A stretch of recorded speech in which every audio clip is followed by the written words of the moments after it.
গীত সংহিতা 61 অধ্যায়। হে ঈশ্বর, আমার কাকুক্তি শ্রবণ করো, আমার প্রার্থনায় অবধান করো।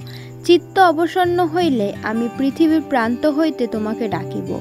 আমা অপেক্ষা উচ্চ হইলে আমাকে লইয়া যাও, কেননা তুমি হইয়াছ আমার আশ্রয়, শত্রু হইতে রক্ষাকারী দৃঢ় দুর্গ। আমি চিরকাল তোমার তাম্বুতে বাস করিব, তোমার পক্ষযুগের অন্তরালে আশ্রয় লইব। কেননা হে ঈশ্বর, তুমি আমার মানত সকল শুনিয়াছ। যাহারা তোমার নাম ভয় করে তাহাদের অধিকার তাহাদিওকে দিয়াছ। তুমি রাজার আয়ু বৃদ্ধি করিবে, তাহার বৎসর পুরুষে পুরুষে থাকিবে। তিনি চিরকাল ঈশ্বরের সাক্ষাতে বসতি করিবেন।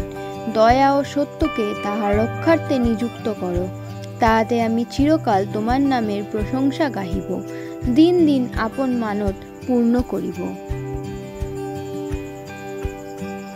আমেন।